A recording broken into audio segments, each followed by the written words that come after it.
అంటే మనం తింటున్న ఆహారంలో ఇంత నిస్తేజమైన నిర్వీర్యమైన అంశాలు ఉన్నాయని ఏ డాక్టరు ఎందుకు చెప్పట్లేదు? ఏ విజ్ఞాని ఏం మాట్లాడటం లేదు? పాలు తాగద్దండి అని ఈ బయోకెమిస్టులు ఎందుకు చెప్పట్లేదు? చక్కెర తినద్దండి అని ఈ డాక్టర్లు ఎందుకు చెప్పట్లేదు?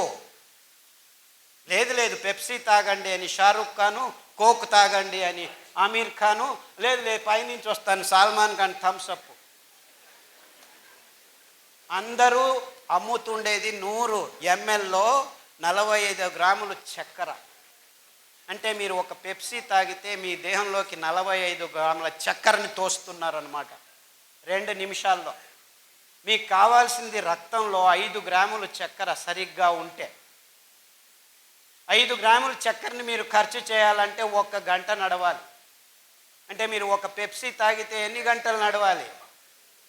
9 గంటలు నడవాలి. బియ్యం 100 గ్రాములు తింటే మీకు 35 గ్రాములు చక్కెర వచ్చేస్తుంది హాఫ్ అన్ అవర్లో.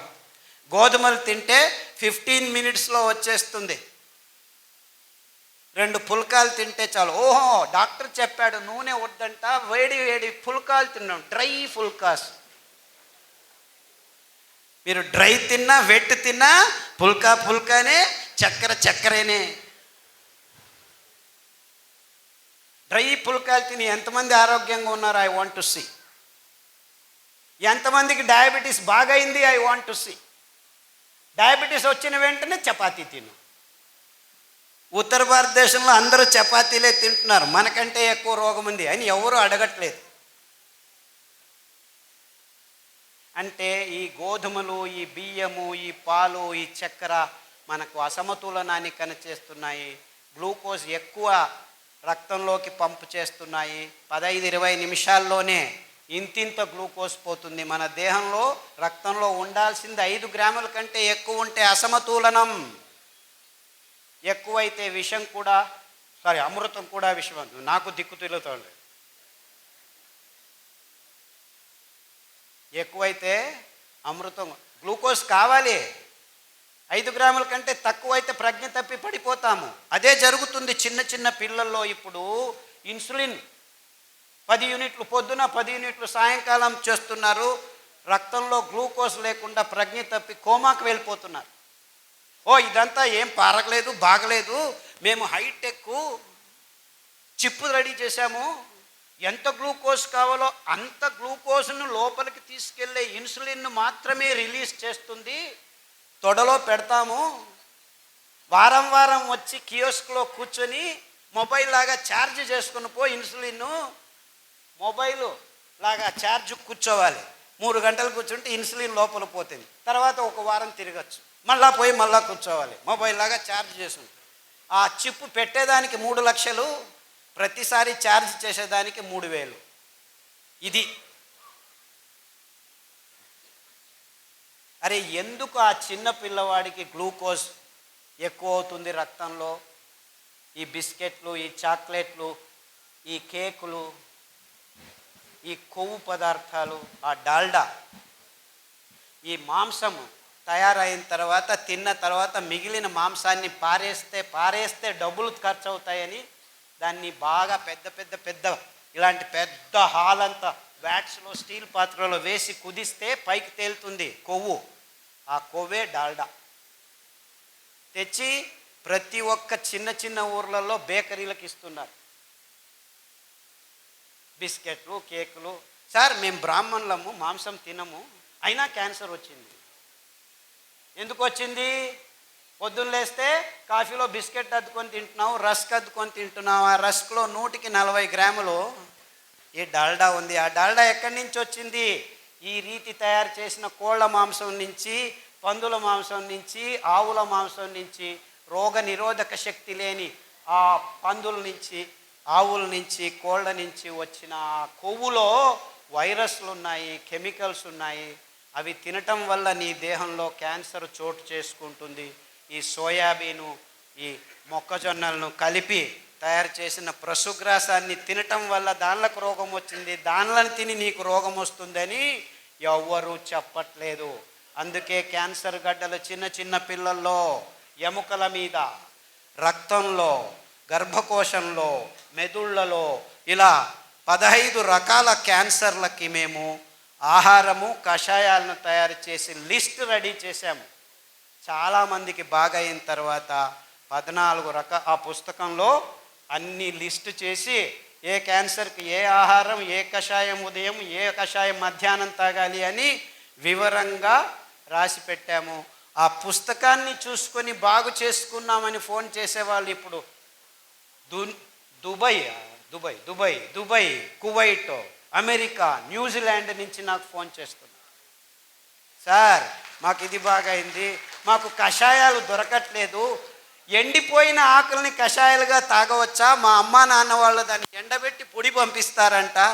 లేదు బాబు, మీ దేశంలోనూ కొన్ని కషాయాలు చెప్తాను, మీ దేశంలో దొరుకుతున్న ఆకుల్ని పేర్లు రాసి పంపించు అని చెప్తే మాకు డిల్ వీడ్ దొరుకుతుంది, మాకు పార్స్లీ దొరుకుతుంది, మాకు పైన్ ఆకులు దొరుకుతాయి, మాకు మేపుల్ ఆకులు దొరుకుతాయి అని చెప్తే మీరు కూడాను మింట్ లీఫ్, మింట్ అంటే పుదీనా, బేసిల్ అంటే తులసి, మన దేశంలో తులసిలాగే అక్కడను బేసిల్ అని ఉంటుంది.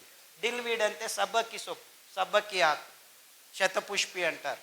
దాన్ని తాగండి కషాయాలుగా. పైన్ లీవ్స్ అని మనకు ఈ రావి చెట్లు, అక్కడ పైన్ చెట్లు ఎక్కడంటే అక్కడ పెరుగుతూ ఉంటాయి. ఆ పైన్ లీవ్స్ కషాయాలు తాగండి, ఈ క్యాన్సర్ గడ్డలన్నీ కరిగిపోతాయని చెప్తే ఆ కషాయాలు తాగి ఈ సిరిధాన్యాలను తిని అందరూ హ్యాపీగా ఉన్నారు. ఇక్కడ కాదు, ఎక్కడున్నా కానీ రోగమే. ఎక్కడైనా ఈ సిరిధాన్యాలు మీ దేహాన్ని శుద్ధం చేస్తాయి. ఎందుకంటే దేవుడు మానవ కులానికి కావాలి అని ఈ సిరిధాన్యాల్ని అన్ని చోట్ల తయారు చేశాడు. ఇప్పుడే తెచ్చిచ్చాడు రైతన్న. ఇదే అండుకొర్రలు. దీన్ని అందరూ నిర్నామం అయిపోయి ఉన్నాయి. నేను 20 సంవత్సరాల క్రితం నేను ఆలోచించి ఇంత అద్భుతమైన ధాన్యం నాశనం అవుతుందని పరిగెత్తుకొచ్చి విత్తనాలు తీసుకొని, ఇన్ఫ్యాక్ట్ అమెరికాలో పెంచుతున్నారు ఇది ఇప్పటికీ. ఏం చేస్తున్నారు వాళ్ళు తినటం లేదు, పక్షులకు వేస్తున్నారు. They are growing tons and tons of it. కొలరాడాలో మొన్న పోయి వచ్చాను టెక్సాస్కి. అక్కడి నుంచి we have lots of this అంటున్నారు. ఏం చేస్తున్నారా? పక్షులకు వేస్తున్నాను. మీరేం తింటున్నారా? పందులు తింటున్నాము అంటున్నారు. పందులు తిని రోగాలు వస్తున్నాయి. ఎన్ని రోగాలంటే పార్కిన్సన్స్ అంట. పేరు అంటే ఏమిటి? నీ పేరేం పేరు? భార్యను అడుగుతున్నాడు భర్త. ఎప్పుడు పెళ్లి చేసుకున్నాను నేను? ఒక 20 నిమిషాలు మర్చిపోతాడు, వాడికి తెలియదు ఎక్కడున్నాడు అని. ఇది మా ఇల్లా? ఎప్పుడు నువ్వెవరు? 20 నిమిషాల తర్వాత జ్ఞాపకం, నేను మా ఇంట్లోనే ఉన్నాను అంటే తనను తాను మర్చిపోయే రోగాన్ని అమెరికాలో అతి ఎక్కువగా తయారు చేస్తారు. క్యాన్సర్ అవంతా అయిపోయాయి, చాలా అందరికీ. They are not important now. Parkinson's, Alzheimer's అంటే మతిమరుపు రోగాలు. అంటే తనను తాను గుర్తించుకోలేని నీచ స్థితికి, ఈ ఆహారం వల్ల తాను దిగజారుతున్నానని తెలుసుకోలేని బుద్ధిమాంద్యానికి ఈ అభివృద్ధి చెందిన దేశాలు పోతూ ఉంటే వాళ్ళని చూసి మనం నేర్చుకుంటున్నాము. If they are fools, we are idiots. చప్పట్లు చెప్పండి అయ్యా.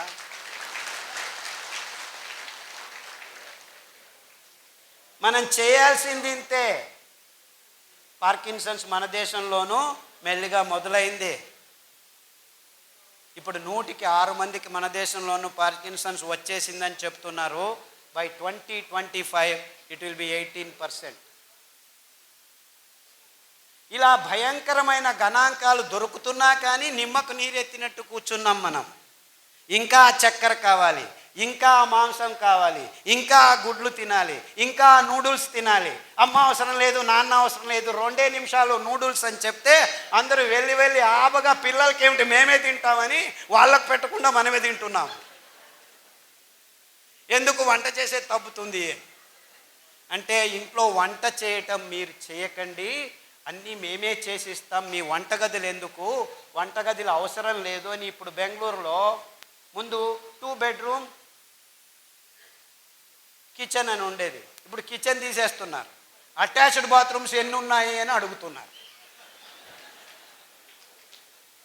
అంటే ఒకరికి ఉచ్చులు వస్తుంది, ఇంకోటి పోతుంది, అయ్యో ఇంకొకటి. This is the condition. Sadly వంటగది బాగా ఉండాలి. మన వంటలు మనం చేసుకొని మన చేతులతో మన పిల్లలకు అందిస్తే మన పిల్లల ఆరోగ్యం ఉంటుందని ఈ కంపెనీలు, ఈ అర్బన్ లైఫ్ మనల్ని నాశనం చేస్తున్నాయని మీకందరికీ హెచ్చరిక చేసేదానికి వచ్చాను. చిన్న చిన్న ఊర్లలో కూడాను ఇప్పుడు వంటలు చేయడం ఆపి హోటళ్ళకు వెళ్ళి హోటళ్ళలో అది ఏమిస్తున్నారో దిక్కు తెలియట్లేదు, దాన్ని తింటున్నారు. మసాలాలు వేస్తే అది ఏమిస్తున్నారో దిక్కు తెలియదు మీకు, దాన్ని తింటున్నారు. రోగాలు వస్తున్నాయి, నో ప్రాబ్లం, ర్యాంటాక్ వేసుకో, జంటాక్ వేసుకో, ఈ ట్యాక్ వేసుకో, ఆ ట్యాక్ వేసుకో, మళ్ళా వెళ్ళి అలాగే తిను. అరే ఎందుకురా ఇలా అవుతుంది అని ఆలోచించట్లేదు. మజ్జిగ తాగండి, బయటికి వెళ్తే మజ్జిగకు మెంతి పొడి వేసుకొని తాగండి, లోపల విషం పోయినా కానీ మీకు రోగ నిరోధక శక్తి ఉంటుంది. ఇలాంటి చిన్న చిన్న విషయాల్లో మీ ఆరోగ్యం ఉంది అంటే ఆరోగ్యం మీ నోటికి వెళుతున్న ప్రతి ముద్దలో ప్రతి చుక్కలో ఉంది. కానీ ఈ డాక్టర్ల చుట్టూ తిరుగుతుంటే మీకు ట్యాబ్లెట్లు దొరుకుతాయి, ఆసుపత్రులు పెద్దవవుతాయి, రోగాలు బాగు కావు, ఆసుపత్రులలో ఆరోగ్యం లేనే లేదు. ఆరోగ్యం కావాలా? రండి, మెట్ట భూముల్లో పెంచుతున్న ఈ అద్భుత ధాన్యాల్ని ఆ రైతన్నల చుట్టూ తిరగండి, ఆరోగ్యం వస్తుంది. ఆ రైతన్నలు మీరెవ్వరూ వాళ్ళు పెంచిన పదార్థాలని కొనక 50 పైసలు 60 పైసలకి కేజీ అమ్ముకునే దుస్థితికి తీసుకొచ్చారు. వాళ్ళిచ్చే పిజ్జాలు, బర్గర్లు, పన్నీర్లు తినుకుంటూ రోగగ్రస్తులై దిక్కు తోచక ఆసుపత్రుల చుట్టూ తిరుగుతున్నారు. రండి, ఆసుపత్రులను వదిలేసి ఈ అద్భుతమైన పదార్థాలని పెంచే మెట్టభూమి రైతుల మన ఇళ్ళ చుట్టూ తిరగండి, వాళ్ళు తయారు చేసే కట్టెగానుగలను తాగండి. మీ థైరాయిడ్ ప్రాబ్లం 3 నెలల్లో మాయమైపోతుంది. 1 వారం కొబ్బరి నూనె, 1 వారం నువ్వుల నూనె, 1 వారం వెర్రి నువ్వుల నూనె. వెర్రి నువ్వుల నూనె అంటే మీరు నవ్వుతున్నారు కదా, దాని పేరు వెర్రి నువ్వులనే. ఎందుకంటే ఆ నువ్వుల నూనె, వెర్రి నువ్వుల నూనె తాగితే మీ వెర్రి కూడా బాగా అయిపోతుంది. I'm not joking. Attention deficit syndrome ఉన్న పిల్లలకి, అంటే దిక్కు తెలియని పిల్లలకి, బుద్ధిమాంద్యులకి వెర్రి నువ్వుల నూనె వారం వారం తాపిస్తే 3 నెలల్లో వాళ్ళ వెర్రి కుదిరి మామూలుగా చిన్నపిల్లలు హ్యాపీగా బతుకుతున్నారు, 100,000 మంది. కానీ మనకు ఆ కట్టెగానుగ నూనె అవసరం లేదు. ఈ ప్లాస్టిక్ డబ్బాల్లో వస్తున్న సన్ ప్యూర్ ఆయిల్ కావాలి మీకు. ఆ ప్యూర్ అంటున్నారు, అందులో ఏమీ లేదు. డీజిల్ రిఫైనరీ ఇండస్ట్రీ వస్తున్న మినరల్ ఆయిల్ రంగులు వేస్తున్నారు, వాసనలు పూస్తున్నారు, అంతే, ఇంకేమీ లేదు. సో బోండాలు, బజ్జీలు, పూరీలు కొలెస్ట్రాల్ లేదు అని ఆ ప్రకటనలు చూపిస్తే తెచ్చుకొని లీటర్లు మీరు బోండాలు బదులు మీ రక్తనాళాల్లో కూడు కట్టుకుంటున్న కెమికల్స్ మిమ్మల్ని క్యాన్సర్ వైపుకు తీసుకెళ్తున్నాయని ఎవరూ చెప్పట్లేదు. ఇంతే కారణం. క్యాన్సర్ ఎందుకు వస్తుందో మాకు తెలియదు, మేము రీసెర్చ్ చేస్తూనే ఉన్నాము, 50 సంవత్సరాలు 60 సంవత్సరాల నుంచి చేస్తూనే ఉన్నారు. నేను పుట్టినప్పటి నుంచి చూస్తూనే ఉన్నాను, నాకు 60 సంవత్సరాలు ఇప్పుడు. అది ఎప్పుడు తేలుస్తారో తెలియట్లేదు, క్యాన్సర్ ఎప్పుడు వస్తుందో ఏమో తెలియదు. వస్తే ఇంతే, రేడియోథెరపీ, కీమోథెరపీ, నువ్వు చావు, నీ చుట్టూ ఉన్న ఇంట్లో ఉన్న వాళ్ళందరినీ చంపేసే, లక్షలు తీసుకున్నాను. $1 ట్రిలియన్ బిజినెస్ ఇట్ ఈస్. దాన్ని విజ్ఞానం అంటున్నారు. అంచెలంచెలుగా చంపుతున్న ఈ వాణిజ్యీకరణం చెందిన ఎకనామిక్ మోడల్ని విజ్ఞానం అని మన తల మీద తోస్తున్నారు వీళ్ళు, ఈ పాశ్చాత్యులు. And we are all saying it is true. ఇంత మోసం జరుగుతున్నా మనం మన మెదడుని ఆలోచించట్లేదు. రండి, పారిజాత కషాయం, సీబే అంటే జామ ఆకు కషాయం, మరి తర్వాత రావి ఆకు కషాయం, నాగదాలి కషాయం, రేగుల ఆకు కషాయం, వేప ఆకు కషాయం, ఇలాంటి అద్భుతమైన కషాయాలు మీ పడిగడుపున తాగండి. పడిగడుపున ఇలాంటి నూనెలను తాగితే మీ నరాల దౌర్బల్యం, లేదా రాత్రంతా ఉచ్చలు పోసుకుంటూ నిద్ర లేక పొద్దున్న లేచి భార్య మీద కోప్పడుతూ పిల్లల మీద కోప్పడుతూ హాస్పిటల్కి పోతే రోగం ఇంకా ఎక్కువ అవుతుందని భయంతో ఇప్పుడు అందరూ గడగడ నడుగుతూ ఉంటే ఇన్సూరెన్స్ కట్టండి మీకు ఏమైనా అవుతుందని. మీ భయాన్ని మీకే అమ్మే ఇన్సూరెన్స్ కంపెనీలు పుట్టగొడుగుల్లాగా పుట్టుకొస్తుంటే, ఆహా ఇన్సూరెన్స్ కంపెనీలు ముందే కట్ట, నాకు ఇన్సూరెన్స్ ఉంది, ఏమో చేస్తుంది చచ్చిన తర్వాత. అంటే ఇప్పుడు ఇన్సూరెన్స్ లేకుంటే గవర్నమెంట్ పాలసీ. ఇన్సూరెన్స్ అంటే ఏంటి? ఇన్సూరెన్సు వేల కోట్ల మంది ప్రతి నెల కడుతూ ఉంటే ఎవడో ఒకడు చస్తే వానికి ఇది అది అని చెప్పి ఒక 10 లక్షలు పడేయటం. ఒక పెద్ద ఫైనాన్స్ మార్కెట్ ఎకనామిక్ మోడల్ ఎవరికి దిక్కుతోచట్లేదా? So everything has become economic model. How can ecology fit in to economy? It should be other way around. So ప్రకృతిని మనం నిలిపే ప్రయత్నం చేయకుండా ప్రకృతిలో ఉన్న చెట్లనన్నిటినీ నాశనం చేసి ఆహారం అనే ఈ మాంసానికి అన్ని జంతువుల్ని మార్పాటు చేశాం. By 2025 there will be no wild animal on this planet. Everything is converted into a cow or a pig or a chicken. ఎందుకు? ఈ మానవ జాతి మాంసపు తవకను తీర్చేదానికి. ఈ మాంసపు తవక ఎంత ఉందంటే మానవ జాతికి ఇవన్నీ చాలవు, ఈ బిలియన్స్ ఆఫ్ అనిమల్స్ అని సముద్ర గర్భానికి చెయ్యి వేసి అందులో ఉన్న 48% జలచరాల్ని కూడా నిర్నామం చేశాము. ఎక్స్టింక్ట్, పుట్టలేదు అనిపించేశాము. ఇంకా చాలదు అని టెక్నాలజీతో ఆ జీవరాశుల్ని వేటాడి నిలువ ఉంచుతాము ఈ మాంసాన్ని అని చెప్పి సోకాల్డ్ టెక్నాలజీని డెవలప్ చేసి ఆ నిలువ ఉన్న మాంసాన్ని పిల్లల నోట్లో వేస్తే వాళ్ళకి క్యాన్సర్ రాక ఇంకేం వస్తుంది? ఈ విషయం చెప్పేదానికి ఒక్క డాక్టరు ముందుకు రావట్లేదు. ఏమైనా తిను, ఈ టాబ్లెట్ తీసుకో. ఆ స్థితికి ఈ విజ్ఞానులు వైద్యులు వచ్చారు. ఆహారం సరిగ్గా లేకుంటే ఆరోగ్యం ఉండదు, ఆహారం సరిగ్గా ఉంటే ఏ మందు అవసరం లేదు. ఇది మానవ జాతికి కావలసిన ఘోషవాక్య. అంటే నిజమైన ఆహారం ఏమిటి? ఆహారం అంటే మనకు ఆరోగ్యాన్ని సంపాదించి ఇవ్వాలి. ఆరోగ్యాన్ని సంపాదించే పదార్థాలని పెంచుతూ ఉంటే మన భూమి ఫలవంతం పెరగాలి. ఈ అద్భుతమైన కొర్రల్ని, అండుకొర్రల్ని పెంచితే ఈ కంకుల్ని తినేదానికి పక్షులు వేల సంఖ్యలో వస్తాయి. ఎంత ఉంటాయి తెలుసా పక్షులు? 1/2 ఇంచ్, 1 ఇంచ్. అయ్యో పక్షులు వచ్చి మా కంకులనంతా తినేస్తాయని మీరు బాధపడకండి. అవి తినేది 1 క్వింటల్ అయితే కింద పిక్క వేసిపోతాయి. 3 వారాల్లో మీ భూముల్ని అద్భుతమైన ఫలవంతమైన సారవంతమైన భూములుగా మార్పాటు చెందుతాయి. ప్రకృతి ఏ పొద్దు మిమ్మల్ని మోసం చెయ్యదు.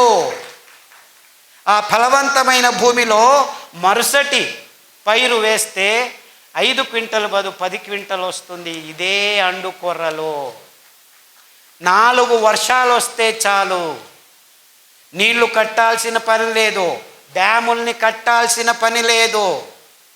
పైనుంచి పడుతున్న అద్భుతమైన స్ట్రక్చర్డ్ వాటర్తో పెరిగే అద్భుతమైన సిరి పంటలు ఇవి. మీ అనారోగ్యాన్ని దూరం చేయటము జస్ట్ బోనస్. ఇవి దేవుడు సృష్టించి మీ ఆరోగ్యాన్ని ప్రసాదించేదానికి. ఈ 5 ధాన్యాల్లో అంత అద్భుతమైన గుణాలు ఉన్నాయి. 5 ధాన్యాల పేర్లు వరుసగా అండుకొర్రలు, కొర్రలు, ఊదలు, సామెలు, అరికలు. ఈ 5 ధాన్యాల్లో పీచు పదార్థం పిష్ట పదార్థంతో రచనాత్మకంగా అమర్చబడి ఉంది. కేంద్రం నుంచి పలు పొరల్లో 7-8 పొరల్లో బాహ్యానికి ఆ వర్తులాకారంలో ఉన్న బీజంలో అమర్చబడి ఉండటం వల్ల మీరు ఈ పీచు పదార్థం ఉన్న ధాన్యాల్ని మీరు కుక్కర్లో వేసి పుస్సు అని ఉడికిస్తే ఉడకవు. పొద్దున నానబెట్టి రాత్రి ఉడకబెట్టాలి, రాత్రి నానబెట్టి పొద్దున ఉడకబెట్టాలి. ఇంకా అద్భుతం జరుగుతుంది మీకు. రాత్రి నానబెట్టి పొద్దున చేసిన గంజిని మీరు రాత్రి తాగితే, పొద్దున నానబెట్టి రాత్రి చేసిన గంజిని పొద్దున తాగితే ఈ 7-8 గంటల్లో ఆ గంజిలో ప్రోబయోటిక్స్ అంటే ఫర్మెంటేషన్ పులిసే కార్యక్రమం మొదలయ్యి మీ దేహానికి కావాల్సిన అతి అద్భుతమైన రోగ నిరోధక శక్తిని పెంపొందించే ప్రోబయోటిక్స్ తయారవుతాయి. ఆ గంజిని తాగితే మీ క్యాన్సర్లు, హెచ్ఐవీలు, ఎస్ఎల్ఈలు, లూపస్ ఆటోఇమ్యూన్ డిసీజెస్ అన్నీ 6 వారాల్లో మాయమైపోతాయి, నిర్నామమైపోతాయి. గ్యారంటీ నాది కాదు, ఆ దేవుడిది. ఎందుకంటే ఈ అద్భుతమైన ధాన్యాల్ని పెంచి ఇప్పటికీ మన దేశంలో విత్తనాల్ని సంరక్షించుకున్న రైతులది. వేరే దేశాల్లో ఈ ధాన్యాల్ని బీజం సమేతంగా నాశనం చేసేసాయి ఈ కంపెనీలో, ఎక్కడా లేవు. ఇన్ఫ్యాక్ట్ కొర్రల్ని ఫాక్స్టైల్ మిల్లెట్, ఇటాలియన్ మిల్లెట్ అంటారు. ఇటలీ దేశంలో యథేచ్ఛగా పెంచుకొని తింటున్న ధాన్యం ఈ కొర్రలు, ఇటాలియన్ మిల్లెట్. ఇది అండు కొర్రలు, ఇది అమెరికన్ మిల్లెట్. చెప్పాను కదా, కొలరాడోలో ఇప్పటికీ పెంచుతున్నారు, కానీ పక్షులకు ఇస్తున్నారు. ఎంత అద్భుతం అంటే ఇందులో 12.5% పీచు పదార్థం ఉంది. మీకు క్యాన్సర్తో కష్టపడి కక్కసు రావట్లేదు, 18 రోజులకు ఒకసారి వెళ్ళి బయటికి తీసుకోవాలి అనే వాళ్ళకి ఈ అండుకూరల గంజి 3 రోజులు రాత్రి చేసింది పగలు, పగలు చేసింది రాత్రి తాగితే 3 రోజుల్లో కక్కసు. సార్ రోజుకు 3 సార్లు చేస్తున్నాను, నో ప్రాబ్లం, ఇంకా 2 సార్లు చేయి బాబు, 18 రోజులు చేయలేదు నువ్వు. 6 వారాల్లో హ్యాపీగా అయిపోయి ఇప్పటికి 8 సంవత్సరాలైంది.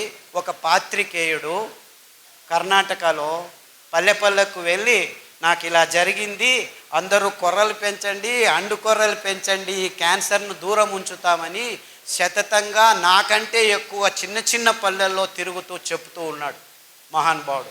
ఆయనకు నమస్కారం. ఇంత అద్భుతమైన పదార్థాలు ఉన్నాయి. ఇది అమెరికన్ మిల్లెట్. మన దేశంలో పావగడ, మడకసిర ప్రదేశాల్లో ఇప్పటికీ తెలియకుండా పెంచుతున్నారు, పెంచి పశువులకు ఇస్తున్నారు.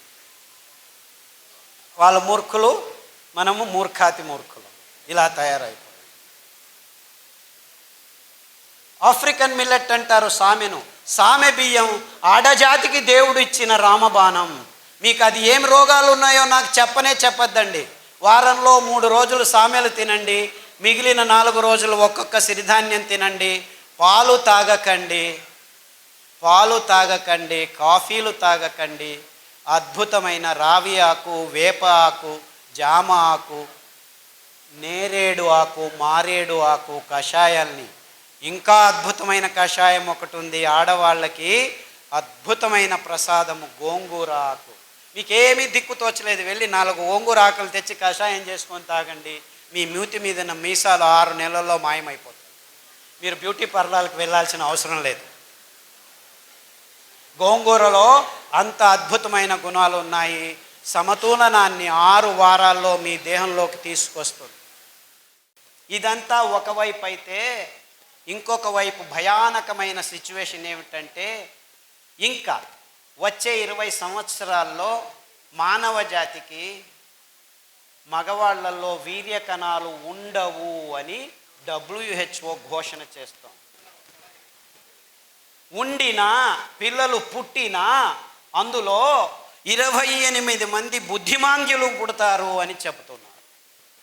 అంటే మనం ఆరోగ్యం గురించి కాదు నేను మాట్లాడేది, అనారోగ్యం గురించి కాదు మాట్లాడుతున్నది. ఆ పాపం పుణ్యం మెరుగని పుట్టబోయే పిల్లల్లో 28 మంది 100కి బుద్ధిమాంద్యులుగా పుట్టించే సాధన ఈ మానవ జాతిది అని చెప్పేదానికి నాకు సిగ్గు అవుతుంది. అంటే మన వీర్య కణాలు, అండాణువులు గతి తప్పి, దిశ తప్పి సరిగ్గా పనిచేయట్లేదు అని ఏ నాథుడు ఆలోచించటం లేదు.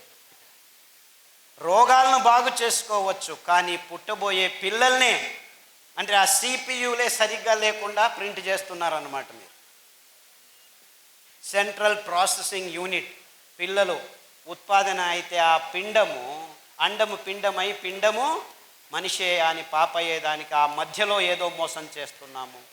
పిల్లలకి ఫిట్స్ వస్తున్నాయి, దిక్కు తోచట్లేదు, అటెన్షన్ డెఫిసిట్ సిండ్రోమ్ అని ఒక కొత్త పేరు పెడుతున్నారు. ఇలా పేర్ల మీద పేర్లు పెట్టుకొని రోగాల మీద రోగాలను సృష్టించుకుంటూ ఇంకా మనం ముందు విజ్ఞానం పేరులో ఆడపిల్లలు ముట్టవటం 8 సంవత్సరాలకి దించుకున్నాము.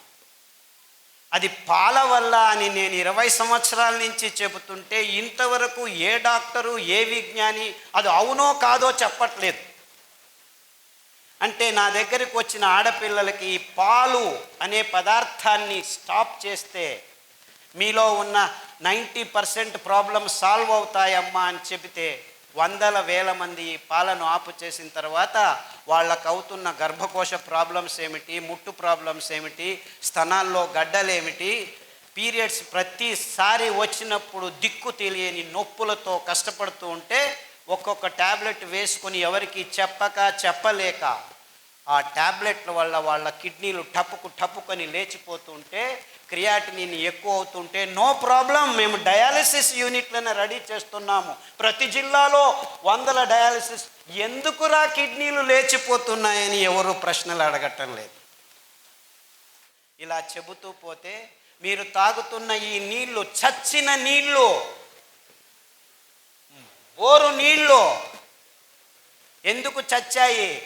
ఆ ధృవాత్మకంగా ధృవీకరణ పొందిన నీటిని మీరు స్ట్రక్చర్డ్ వాటర్ని అన్స్ట్రక్చర్డ్ వాటర్ చేసుకొని ప్లాస్టిక్ డబ్బాలలో, ప్లాస్టిక్ ట్యూబులలో, ప్లాస్టిక్ ఫిల్టర్లలో శుద్ధీకరణ క్లియర్ స్ఫటిక స్పష్టత చూడండి అని హేమమాలిని అడ్వర్టైజ్మెంట్ చేస్తే ఆర్ఓ వాటర్ తెచ్చి మీరు తాగుతున్నారు. అది నిజమైన శుద్ధమైన నీరు కానే కాదు. ఎప్పుడైతే నీరు రచనాత్మకంగా స్ట్రక్చర్డ్ వాటర్ అవుతుంది, ఎప్పుడు నీరు పారుతున్నప్పుడు, ఆ పారటంలోనే ఎనర్జీ వస్తుంది, ఆక్సిజన్ హైడ్రోజన్ స్ట్రక్చర్ అవుతాయి. అండ్ దట్ ఎనర్జీ ఎక్కడి నుంచి వస్తుంది? ఆ పొటెన్షియల్ ఎనర్జీ కైనెటిక్ ఎనర్జీగా మారినప్పుడు వస్తుంది. ఆ మారినప్పుడు వాటర్ స్ట్రక్చర్ అవుతుంది, తనలో ఉన్న కల్మషాల్ని దూరం చేసుకుంటుంది. అందుకే పారుతున్న నీళ్లు, అందుకే పాప వినాశం అని ఉంది ఆ తిరుపతి దగ్గర. ఆ జలపాతం కింద నుంచుంటే చాలు నీకు రోగాలు బాగవుతాయి, పాపాలు బాగవుతాయి. పాపం అంటే రోగమే.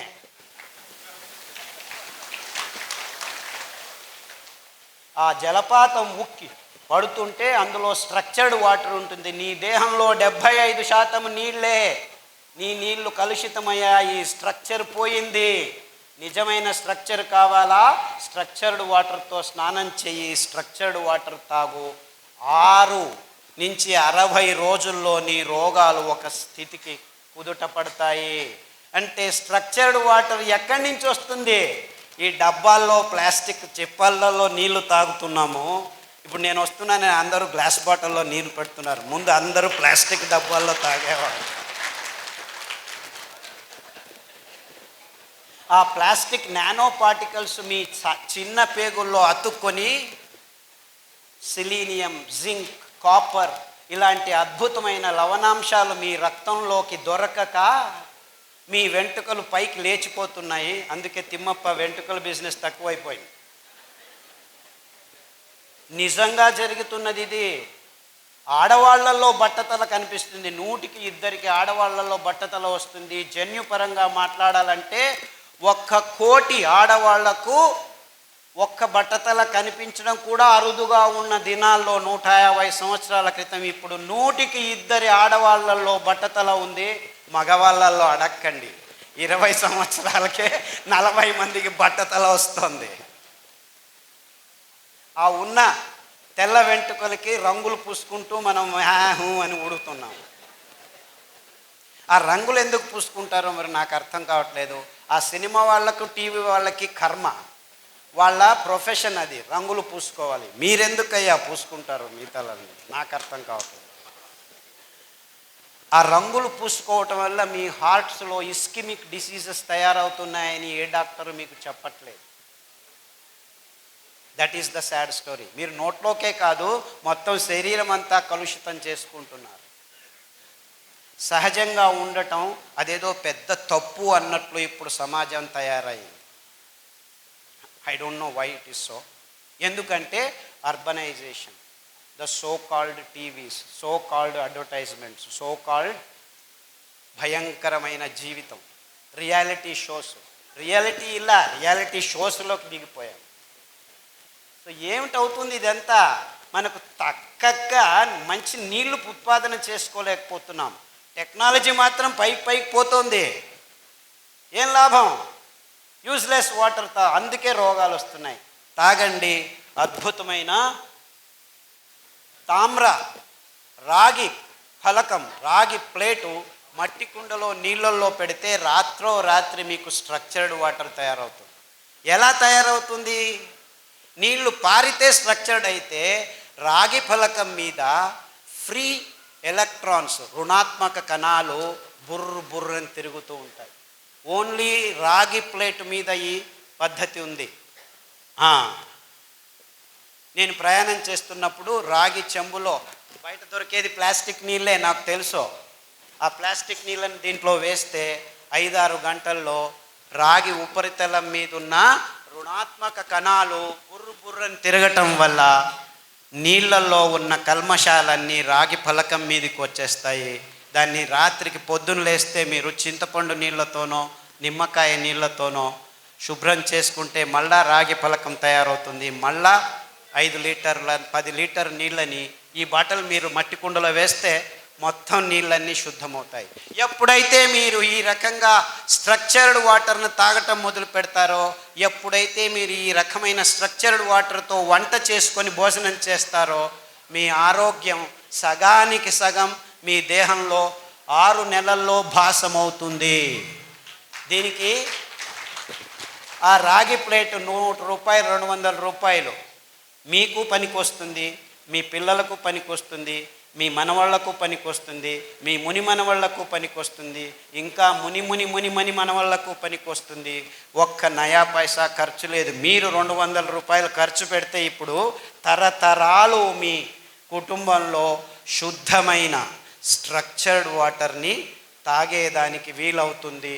ఇలా శుద్ధమైన స్ట్రక్చర్డ్ వాటర్తో మీరు భోజనం చేస్తే మీకు ఏ గ్యాస్ ప్రాబ్లం ఉండదు, ఏ ఇబ్బందులు కలగవు. ఇంత చిన్న విషయాన్ని ఏ శాస్త్రజ్ఞులు విడిచి చెప్పేదానికి ముందుకు రావట్లేదు. ఎందుకు? మీకందరికీ బాగా అయితే మాకు డబ్బులు ఎలా వస్తాయి బాబు?